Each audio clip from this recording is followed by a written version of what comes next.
번째 밀 세미나 시리즈고요. 오늘은 미리 예고해 드렸던 대로 이윤 박사님 모시고 정년퇴임 기념 강연으로 그 시작을 해보겠습니다.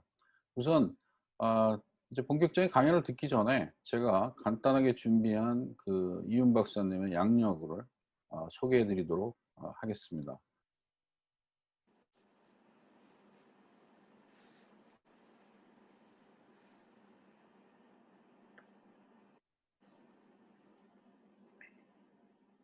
네, 지금 화면에 그 PPT가 제대로 나오고 있나요? 두 페이지가 한꺼번에 보입니다. 제 화면에서는. 두 페이지가요? 네. 그러면 화면 전환을 해야 되는구나. 네, 지금은 어떻습니까? 예, 잘 보입니다. 네, 네. 예, 그러면 오늘 그 밀 정기 세미나 이윤 박사 정년퇴임 기념 강연을 시작하도록 하겠습니다. 조금 전에 말씀드렸듯이 강연을 시작하기 전에 제가 간단하게 이윤 박사님의 양력을 소개하도록 하겠습니다.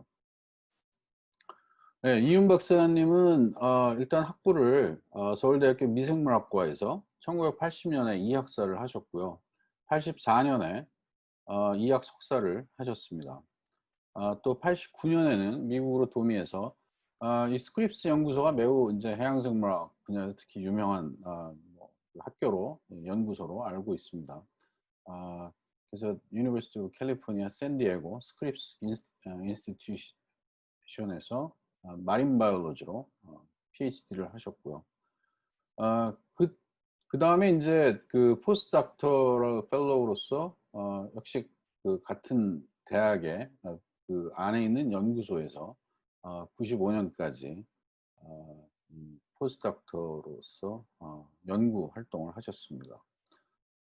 추가적으로 이제 2007년부터는 또 부경대에서 해양산업 경영, 마린 인더스트리 매니지먼트로 박사학위 과정을 아직도 진행 중에 계신 걸로 알고 있습니다.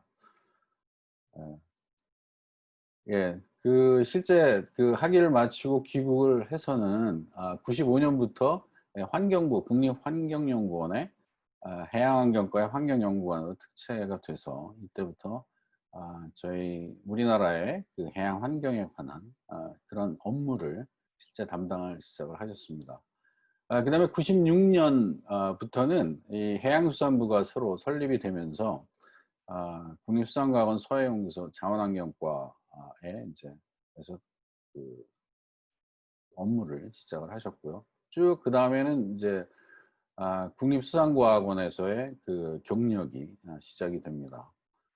그래서 국립수산과학원 환경연구과 유해생물팀장, 해양생태연구팀장, 그리고 해양생태연구과장을 역임하셨고요.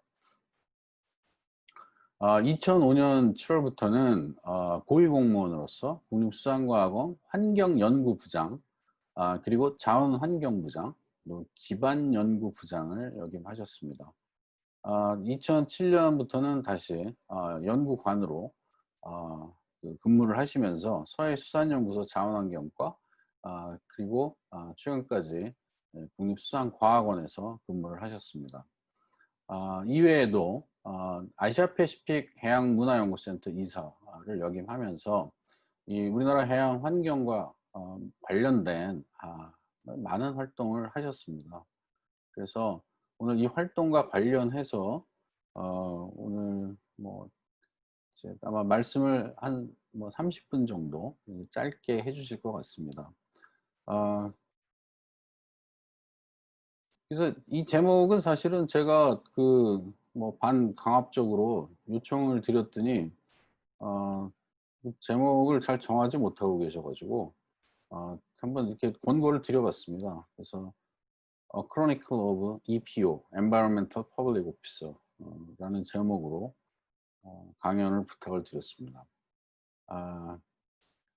그러면 이 강연 내용은 실제로 지금 라이브로 하는 것보다는 미리 좀 준비를 해서 사전에 이 녹화를 하셨습니다.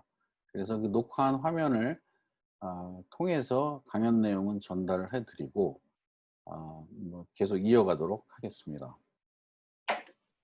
네, 안녕하세요. 지금 이원철 박사가 아주 알차게 소개시켜준 이이윤입니다. 이걸 공유하는 여러분께서 저를 아는 분도 계실 거고, 그렇지 않은 분도 계실 거라고 믿습니다. 벌써 30년이 됐네요.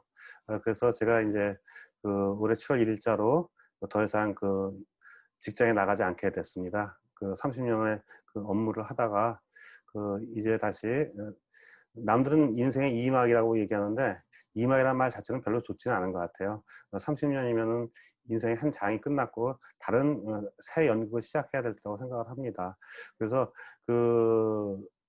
제 30년 동안의 경험이 과연 여러분께 얼마나 도움이 될지 모르겠으나 해양 환경과 같이 한 30년을 여러분과 같이 공유하고 또 혹시나 제가 경험했던 것들이 특히 저희 후학들에게 도움이 될 수 있었으면 하는 그런 바람에서 이러한 계기를 기꺼이 수락해서 이렇게 여러분 앞에 나서게 됐습니다. 네, 감사합니다.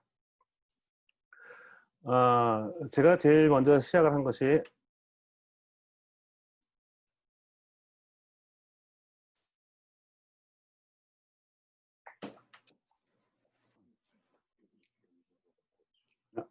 여기 있구나. 클릭을 하면 이거 공유. 아니 이걸로 누르시고 제가 이게 제목이에요. 여기 이거를 누르고 오케이. 예, 제가 30년 전에 미생물 학도였습니다. 미생물 학도에서 미생물학을 공부하다가 그 다음에 환경 미생물학을 대학원에서 공부를 하게 되고 그 다음에 박사 PhD 과정을 해양 생물학으로 하게 됐습니다. 이러한 것들을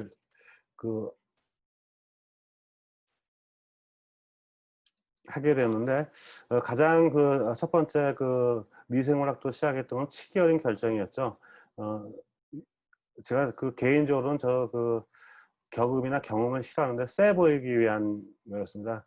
왜냐면 그 당시에 미생물학과가 가장 경쟁률이 세고 커트라인이 가장 높은 과였기 때문에 지정을 하게 됐는데 그 다음에 조금 더 이제 발전적인 방향으로 나가게 되겠죠. 그래서 생태학을 전공하게 됐는데 요새도 많이 그렇습니다만 생물학에 있어서 그냥 많은 경우에 분석을 하게 됩니다. 특히 분자 레벨로 내려가게 되고 염색체 레벨로 내려가서 핵산 레벨을 공부를 하게 되는데 그것보다는 생명 그 자체의 삶의 모습과 종합 또 더불어서 같이 깃들어서 살고 있는 생태학을 이제 공부를 하게 됐습니다. 또한 이런 것들이 다양한 정보들과 다양한 생물체들이 같이 공존하게 되는 다양성을 유지하고 이것이 결국에는 생태계 건강을 유지하게 되는 그러한 것들이 되겠지요.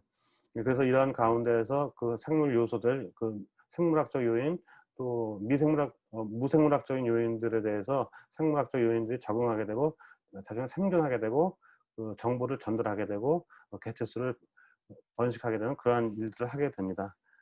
여러분들이 다 아시는 얘기를 갖다가 얘기를 했네요. 그 다음에 화면 없애려면 어떡하나? 그냥 그래서 1990년대에는 PhD를 미국 캘리포니아주의 태평양에 연하고 있는 라호야 제일 끝에 있죠. 남쪽 끝에 있는 라호야에 위치하고 있는 UC 샌디에고 스크립스 해양학 연구원에서 PhD 과정을 하게 됐습니다. 전공은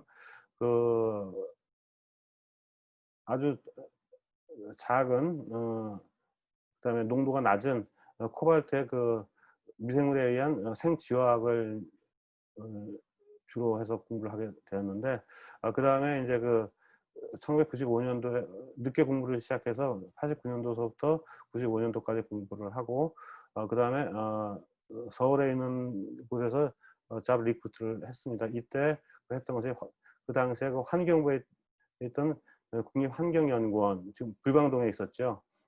지금은 경수동에 있습니다만은 인천. 95년 5월 9일자로 국립환경연구원의 환경연구원으로서 특채가 됐습니다. 박사 경력 치료했는데 그 다음에 1996년도에 그 당시 김영삼 대통령이 해양수산부를 새로 만들면서 그 모든 해양 관련 업무가 그 해양수산부로 일어나게 됩니다. 그래서 환경부는 해양 환경 관련 업무 또한 그 당시 모마프 해양수산부의 국립수산과학원으로 일어나가 되어서 90년 8월 8일자로 그 국립수산과학원으로 그 이관이 되는 거죠. 조직 이관이 돼서 저희들도 같이 인원도 같이 넘어가게 됩니다. 그 전까지는 환경부에서 있었기 때문에 해양 환경을 갖다 그 당시에 그 본부 차원에서 국 단위로 승격을 시키고 그 환경연구원의 경우에는 그 부 단위로 승격을 시키고자 하는 노력을 했었는데 그런 노력들이 그 결실을 보지 못하고 해양수산부로서 일어나가 되었습니다.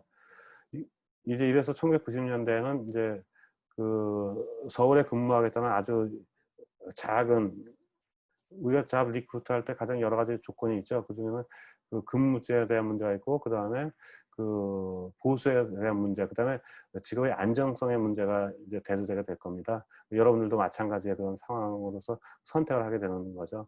그래서 전혀 그 생각해보지도 못했던 그 공무원의 길을 걷게 됐습니다. 그 당시에 그 서울의 잡 오퍼가 나왔던 거는 국립환경연구원의 그 해양환경과 불광동에 있는 그 국립환경연구원의 해양환경과에서 그 해양생물 관련으로 해서 그 잡 오퍼가 있었던 거죠. 그래서 5월 9일자로 거기에 임용을 하게 다니게 됐습니다. 그때 지금 기억이 나는 게 5월 9일자로 굉장히 더웠어요. 그래서 제가 그 당시에 그 얼마나 그 공무원에 대한 그 인식이 안 돼 있었냐면은 공무원이면 양복을 입고 다니는 줄 알았어요. 그래서 양복을 갖다가 그 5벌을 준비해서 5월 9일부터 이제 양복 입고 이제 출근을 하기 시작했던 거죠. 그랬더니 그 당시에 같이 근무하던 그 과장께서 그 양복 입고 계속 다녔더니 그 양복을 언제까지 입을 거냐고 해서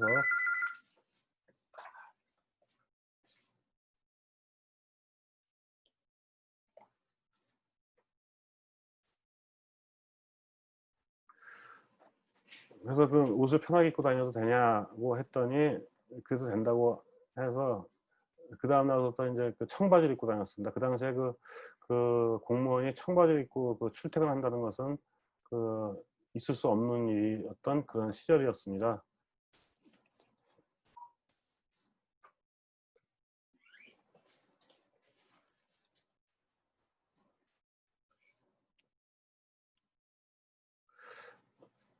나중에 이제 그 생각을 해봤더니 그게 아마 그 지금 현재 얘기하면 혁신의 시작이었던 것 같습니다. 그래서 그 청바지 입고 다녔었는데 그 특히 연구관이 5급 상당 연구관인데 그 5급 상당 5급이라는 것이 지금 얘기하면 이제 고시를 갖다가 이제 했을 경우에 사무관이 되는데 5급 이상이 이제 그 책임 있는 이제 그런 단계가 되는 지위가 되는 거죠, 위치가.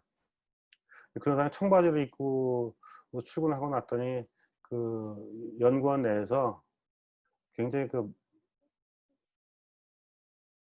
소위 말하는 요새 얘기하는 대로 이제 뒷담화에 올리게 되는 거죠. 연구관이 청바지 입고 다니겠다는. 근데 그때도 제 생각에 그 청바지 입고 다니는 것 때문에 그게 큰 문제가 있을 거라는 생각은 한 적이 없었어요. 왜냐하면 사고가 자유롭지 못하면은 그 틀에 얽매이는 것이 저희가 이제 그 교복을 입고 검은색 교복, 겨울에는 검은색 교복, 여름에는 하얀색 교복을 입고 다녔던 그런 세대였기 때문에 그런 것들이 굉장히 익숙했던 세대지요. 지금은 전혀 너무 지난 날에 대한 말도 안 되는 얘기가 될 수도 있겠지만은 그랬던 시절이기 때문에 청바지 입고서 5급 공무원이 직장 출근한다는 것이 굉장히 충격적이었던 일이었던 것 같습니다. 게다가 그 다음에 이제 저희가 그 해양 환경 일을 하다 보니까 저는 기본적으로 이제 그 샘플링을 가야죠.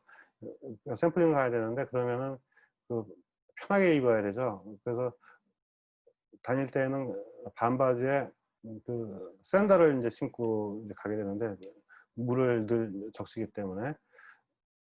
그래서 그 당시에는 샌들을 신고 다니는 사람들이 거의 없었어요. 벌써 30년 전 얘기가 되다 보니까.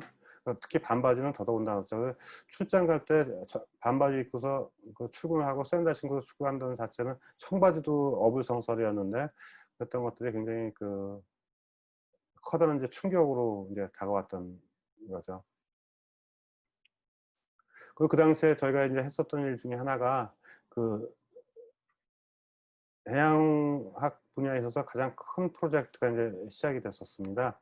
그 당시에 92년도부터 시작을 했었는데, 그 당시에 G7 과제라고 했었습니다. 그 당시에 1억에서 한 많게는 한 3억 정도의 과제당 연구비에 투자됐던 그런 사업이었는데, 그래서 그런 사업을 국립환경연구원에서 해양학 관련 환경 관련 사업을 관리를 했었습니다. 그 이후에 96년도서부터는 국가기관에서 직접 관리하는 것이 옳지 않다 해서 환경정책 영향평가원에서 이제 관리를 이관하게 되었었는데, 그랬던 또 기억도 납니다. 그런 기억들이, 왜냐하면은 공무원이다 보니까 주어진 명령에 의해서 그 일을 하게 되는데, 그러니까 해보지 않았던 일을 갖다 굉장히 열심히 이제 일을 하게 됩니다. 95년도에는 우리나라 해양 역사에서 굉장히 큰 사고들이 많이 났습니다. 국내에서 역대 가장 큰 450억 정도의 피해를 냈던 적조라든지, 또는 시프린스 사고서부터 유조선 사고에서 오염 사고가 크게 났었고요. 그 다음에 낙동강에서 벌어졌던 PCB 오염 사고 등 해서 많은 사고들이 국정감사를 앞두고 굉장히 큰 문제들이 계속 사고가 뻥뻥뻥뻥 터졌을 때였습니다.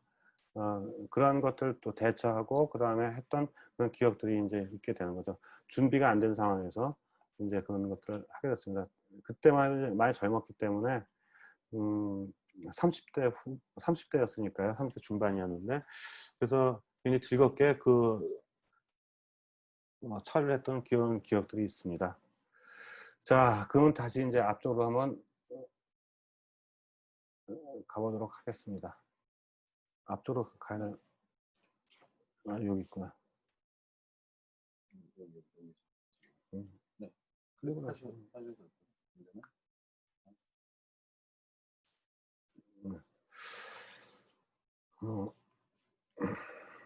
그래서 간단하게 이제 아까 말씀드린 대로 80년대 미생물학을 이제 공부하게 됐습니다. 84년서부터 본격적으로 이제 스페셜리스트가 되는 거죠. 석사 과정에서 환경 미생물학을 이제 공부를 하게 되었고, 근데 특히 미생물 같은 경우는 단위가 10의 마이너스 6승의 미터에 해당하는 마이크로의 세계입니다. 그래서 원드랍의 물에 있어서는 그 자체가 미생물들, 바이러스를 포함하면 더더군다나 이제 큰 문제가 되는데, 그 자체가 원드랍의 물방울 자체가 미생물들에 의해서는 그것이 유니버스가 됩니다. 그래서 그런 것들이 우리가 이제 크게 물리적인 우리 머릿속에서 있는 눈으로 볼 수 있는 그런 물리적인 세계보다는 훨씬 더 큰 세계가 이제 벌어지는 것이죠. 그 변화의 양상이라는 것도 굉장히 직접적으로 영향을 미치게 되고요. 다시 말하면은 반대로 얘기하면 그 안에서는 생물학적인 요인들이 환경에 적응하는 것들이 굉장히 다이나믹하게 굉장히 빨리 움직일 수 있는 그런 것들이 되는 거죠. 정보의 교환도 빠르고요.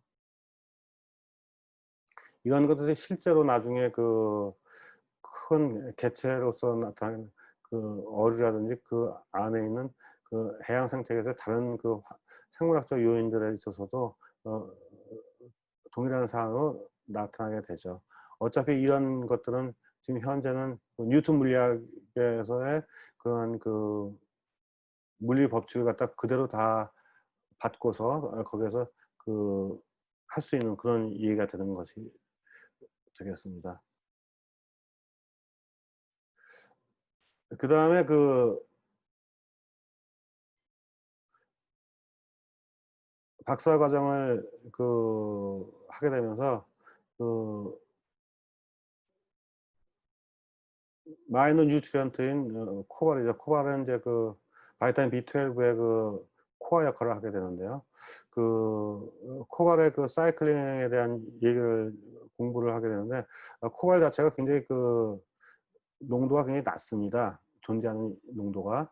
그 존재하는 농도가 낮기 때문에 그 EH, pH 다이어그램에 의하면 물리학적으로, 연력학적으로 존재할 수 없는 그런 것들이, 하지만 그 자연계에는 존재하게 되죠. 이런 것들은 미생물학을 이제 공부하는 사람들은 가장 블랙박스를 설정하게 되는데, 그 화학 반응이 어떻게 일어났을까 하는 생각을 하게 되는데, 그 반응을 블랙박스, 즉 미생물에 의해서 생화학적으로 반응이 일어날 수 있다고 생각을 합니다. 그렇지 않을 경우에 그것이 일어나지 않는 거죠.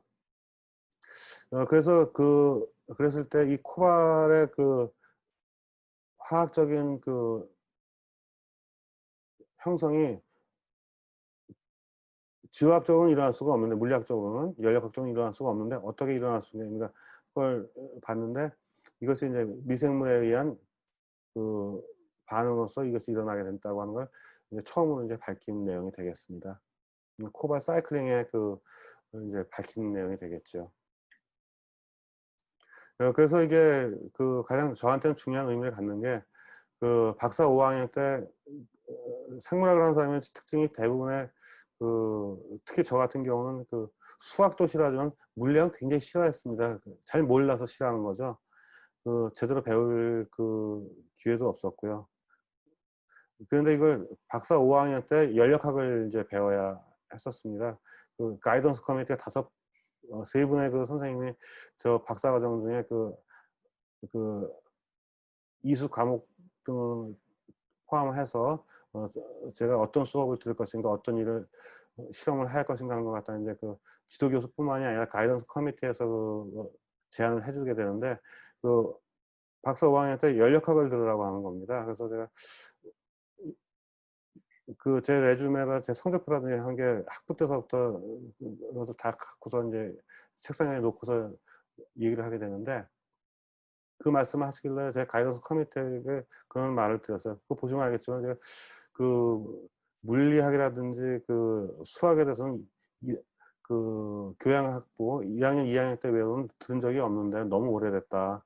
중간에 군대도 갔다 오고 해서 공부하는 게 끊어져 있는데, 지금 와서 연력학을 들은다는 게 공부하는 데 너무나 힘들 것 같다라고, 말년인데요. 그랬더니 가이던스 커뮤니티에서 체어가 그러시더라고요.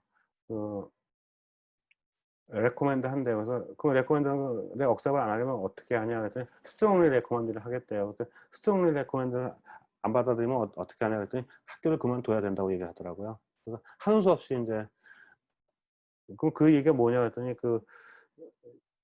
디플로매틱 익스프레션이라고 하더라고요. 그러니까 그냥 듣기 좋은 외교적인 수사다라고 하는, 그러니까 그걸 들어야만 한대요. 어베이해야 된다고 하더라고요. 그래서 어베이할 수밖에 없는 거예요. 아니면 학교를 그만둘 수는 없으니까요.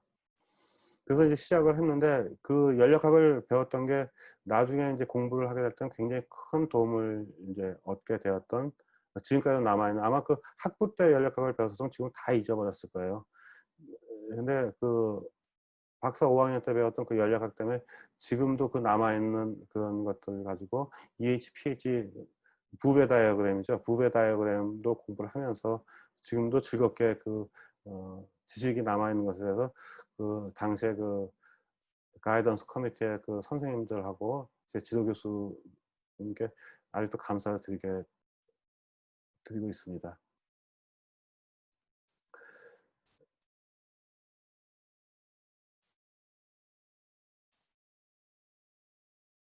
근데 95년도에 이제 공무원이 됐는데, 공무원이 된 것은 아까 말씀을 드렸습니다만 서울에 직장이 있는 것 때문에 선택을 했는데, 근데 이게 또 공무원이 되고 보니까 이게 공무원의 종류가 두 가지가 있더라고요. 일반직 공무원이 있고 특수직이 있는데, 일반 행정직이 있고 저희 같은 경우는 연구직이 있습니다.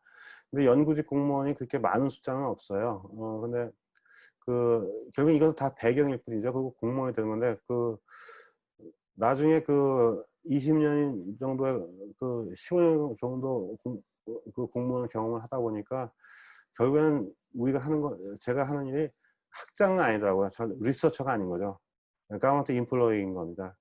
공무원, 아이덴티티가 공무원인 것이죠. 그럼에도 불구하고 과학적인 PhD를 했기 때문에 사고의 다양성을 유지하는 데서 굉장히 중요하다고 생각합니다. 이 사고의 다양성을 유지하지 못하면은 제가 같이 경험하고 있는 이러한 것들에 대해서 우리 조직이라든지 하는 것들에 대한 것들, 그 다음에 근무하는 것들, 왜 다양성을 유지해야 되고 사고의 다양성을 유지해야 되는 것에 대해서 잘 모르게 되는 거죠. 그래서 얼마만큼 이 조직의 건강성을 유지하고 조직원들의 사고의 건강성, 그 다음에 하는 일의 건강성을 유지해야 되는 것입니다. 왜냐하면 저희가 하는 결정이라든지 공무원들이 해야 되는, 특히 국가공무원들이 해야 되는 결정이라든지 주고받는 피드백들 모두가 불특정 다수, 즉 국민이 되는 것이에요. 우선 국민들이 고객이기 때문에 그렇습니다. 연구직 공무원의 가장 제일 큰 고객은 행정직 공무원이 되는 거고, 두 번째 고객이 궁극적인 고객이 국민이 고객입니다. 고객의 만족도를 갖다 극대화시켜야 되는데, 그 다음에 그러한 것들을 통해서 국민들이 건강하셔야 되고 잘 사셔야 되는 겁니다. 그래서 이러한 일을 갖다가 지금 이제 공무원 생활을 갖다 25년을 갖다 이제 했는데, 25년 하다 보니까 참 근무 경력에서도 참 다양하게 했더라고요. 단순히 연구직으로서의 조사를 하고 모니터링 하는 일만 한 것이 아니라 본부에서 연구직 공무원임에도 불구하고 해양 정책실에서 해양 환경 정책을 갖다 직접 2년 동안 다뤄봤던 그런 경험도 하게 됐고, 결론적으로 남았을 경우는 적조 정책이라든지 또는 해파리, 특히 해파리 같은 경우는 해파리 대책본부를 이제 저희가 해파리가 많이 대량 출현하게 될 만들게 되는데, 적조에 했던 경험에 의해서 해파리 대책은 해양수산부 차관을 대책 반장으로 해서 하게 됩니다. 그런 것들이 적조보다도 더 큰 책임 관계를 갖다가 이제 해양수산부 내에서 하게 되죠. 그다음 이런 것들을 통해서 지금 요새 다시 나오고 있습니다만은 경계가 명확하지 않은 바다를 통해서 남북관계 다양성을 유지하고 남북관계의 어업을 갖다가 유지할 수 있는 그런 남북관계에 직접적으로 연관이 되고요. 그 다음에 지금 21세기를 20년이 지나가고 있습니다만은 우리나라가 이제 잘 살게 됐습니다. 삶의 질의 향상이라는 그런 얘기를 많이 하는데, 이제 관광이라든지 서비스 산업들에 굉장히 접근성이라든지 하는 것들이 이제 다양하게 됩니다. 그래서 해양 관광에 대한 그런 국민적인 요구가 굉장히 급증을 하고 있죠. 섬을 포함한. 그래서 이러한 것들의 정책적인 제안이라든지 기반을 유지하기 위한 그런 자료의 생산이라든지 하는 정책적인 제안을 이제 많이 하게 됩니다. 그래서 거기에 대한 논문도 벌써 정책 관련 논문도 제가 이제 4-5편 이제 쓰긴 했는데, 그 외에 아까 말씀드렸던 대로 유조선 사고라든지 하다 보니까 우리가 해양오염 방제 조합을 이제 95년도, 96년도에 이제 만들었습니다. 지금 현재는 해양환경공단이라고 해서 부산 영도에 이제 위치하고 있습니다만은, 그걸 출범시켰던 법적 해양오염 방지법을 통해서 저희가 그걸 만들었는데, 그런 설립을 관여를 하게 되는 그런 귀한 경험을 또 하게 됐습니다. 이런 경험이 또 나중에도 요새 해양생물자원관이라고 서천에 있죠. 해양생물자원관을 저희가 또 만들었습니다. 이건 환경부의 해양생물 환경부에 생물자원관, 국립생물자원관이 있는데, 그것을 갖다가 좀 본따서 저희가 해양생물자원관을 해양수산부에서 또 만들었습니다. 다만 이때 생물자원관 생물학적인 관점,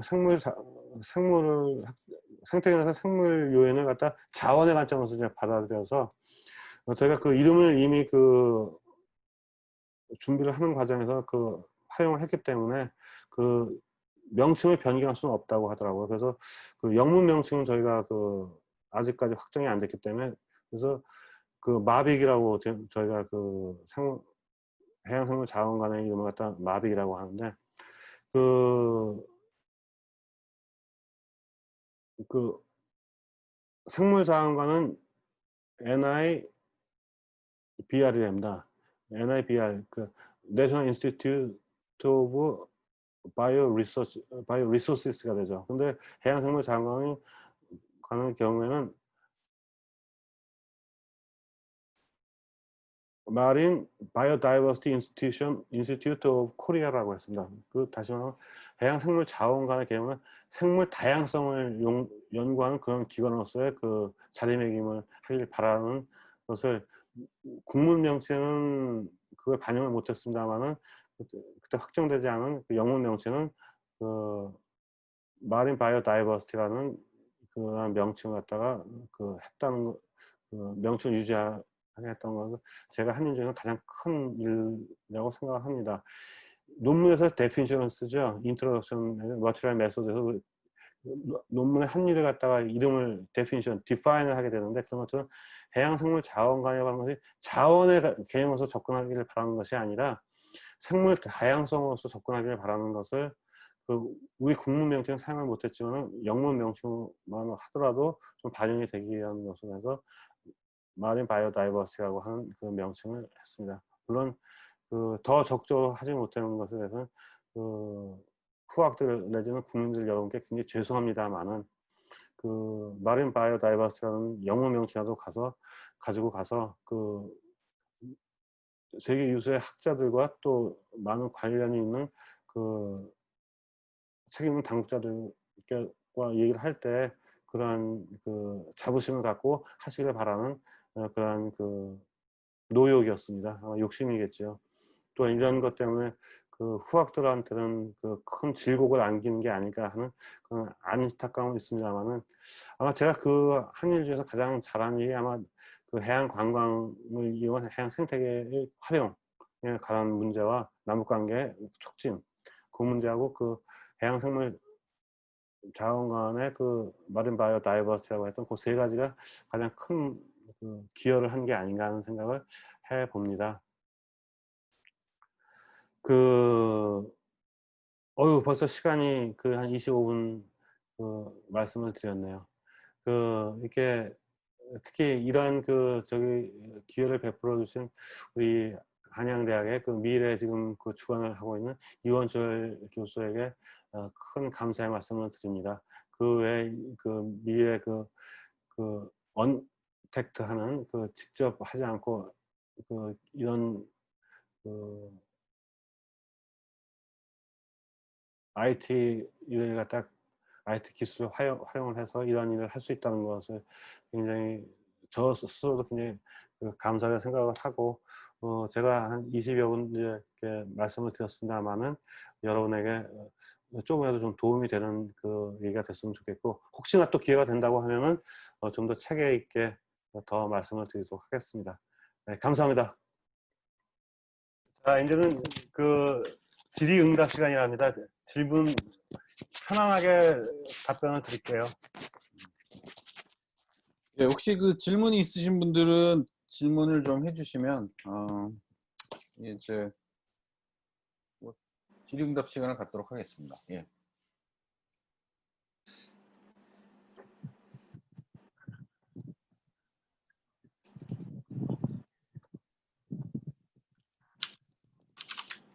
혹시 들리시나요? 네. 네. 네, 저 MS 바이오의 강한승이라고 합니다. 예, 강 박사님 안녕하세요. 네네네. 안녕. 먼저 제가 지금 오디오밖에 안 돼가지고요. 네, 강의 잘 들었고요. 30분 동안 되게 많이 수고하신 것 같습니다. 혹시 이렇게 우리나라 그 해양수산 또는 환경을 위해서 많이 열심히 노력하셨는데 혹시 후학이나 후배들에게 앞서 했던 것 중에서 좀 미흡한 부분이라든지 좀 더 이런 부분에 대해서 좀 신경을 써줘야 될 부분이 있으면은 한번 좀 언급을 좀 해주시면 감사하겠습니다.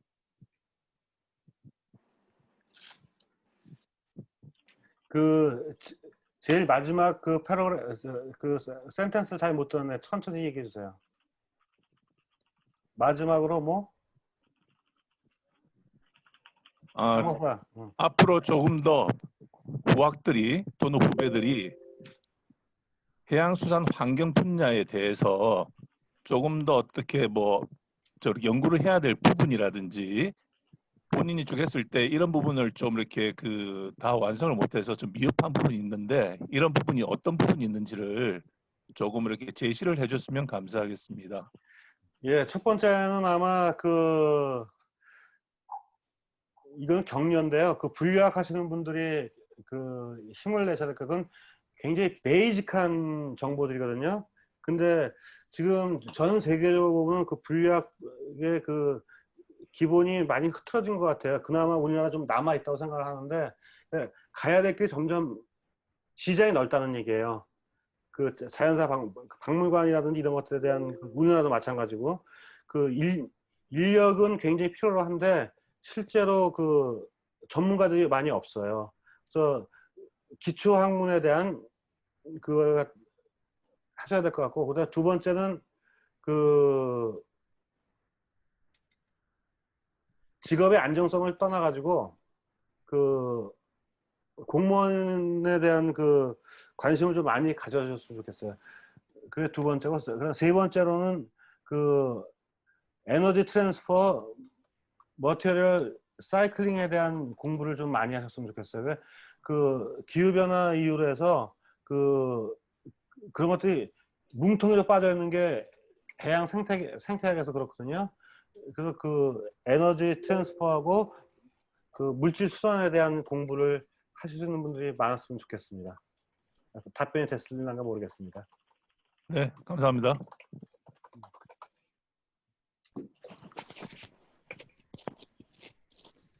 예, 그 아직 학위 못 받은 학생들이 많이 듣고 있는데 혹시 국립수산과학원을 목표로 하는 후학들에게 어떤 방식으로 이렇게 그 진행을 준비를 하는 것이 좀 좋을까에 대한 얘기를 해주셨으면 좋을 것 같은데요.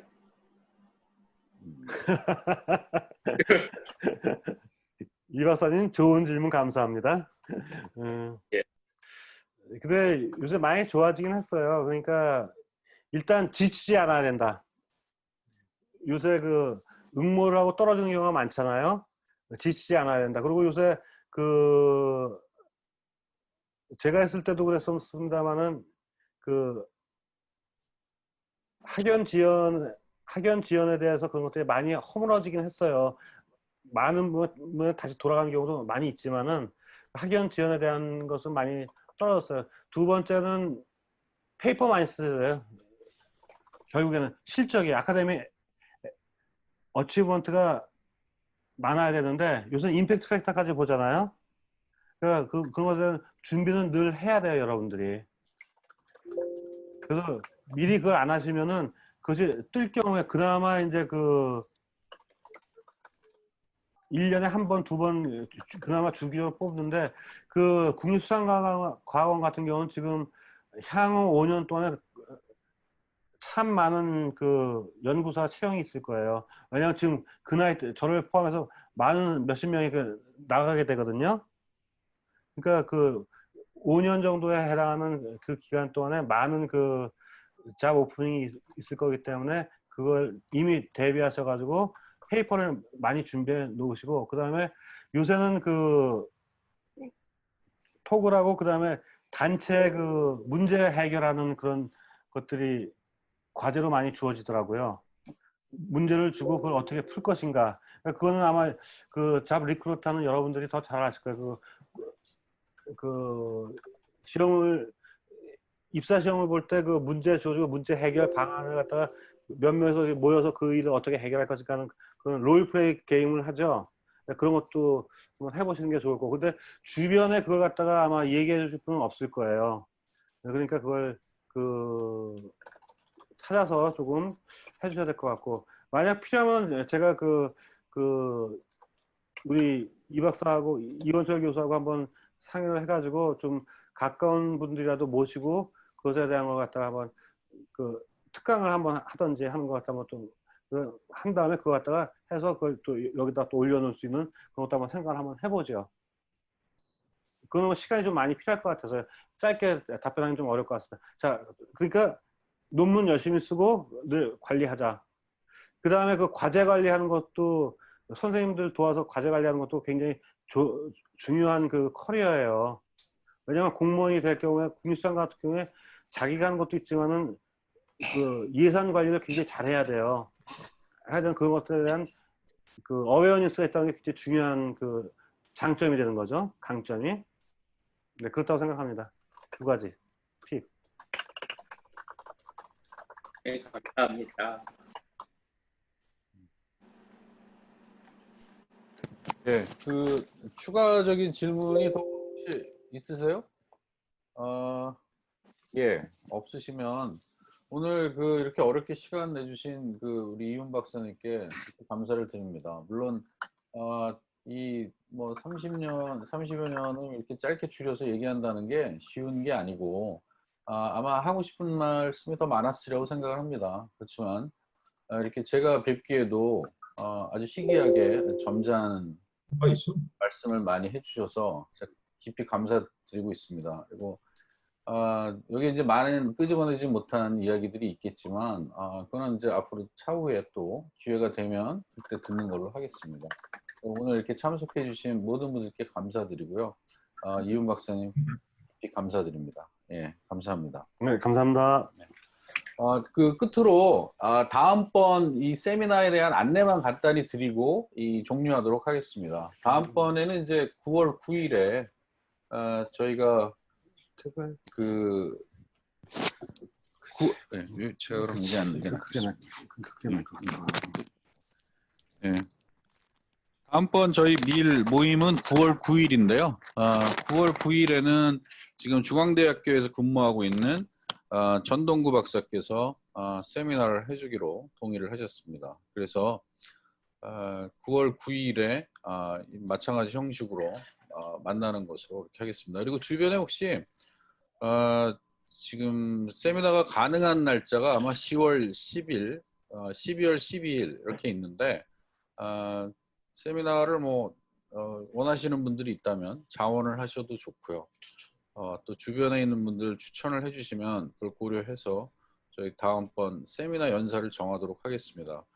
그리고 이제 오늘이 8월 8일이 지났으니까 이제 다음 주 이후에는 제가 원래 밀 학회가 11월 11일 날 예정이 돼 있습니다. 그래서 그 학회 초록에 대한 작성 방법과 그 내용을 다음 주 중에 제가 이제 이메일로 또 전달을 해드릴 예정입니다. 그래서 11월 11일에 발표 예정이 있으신 분들은 그 내용을 참고하셔서 초록을 제출해 주시면 되겠습니다. 초록을 제출을 해 주시면 제가 그걸 PDF 버전의 그 초록집을 만들고 또 원하신 방향, 즉 발표 방식에 따라서 오랄 프레젠테이션이나 혹은 포스터 프레젠테이션 이것이 이제 결정되면 거기에 대해서 당연히 또 공지를 드리도록 하겠습니다. 그래서 지금 아직까지는 이제 이 밀이 창립하는 그런 단계에 있었기 때문에 제가 외부에 많은 홍보를 하지는 않았습니다. 그래서 제가 이 기회를 빌어서 당부드리고 싶은 것은 앞으로는 주변에 이 학회가 이제 공식적인 그 학회 행사가 11월에 있기 때문에 발표를 이걸 통해서 해주실 것을 주변에 홍보를 많이 해주시면 좋을 것 같습니다. 그래서 11월 11일에 최대한 많은 분들이 참석하실 수 있도록 그렇게 홍보에 힘쓰도록 하겠습니다. 네, 이상으로 오늘 8월 8일 정기 모임은 여기서 종료하도록 하겠습니다. 그리고 9월 9일에 뵙겠습니다. 예, 감사합니다.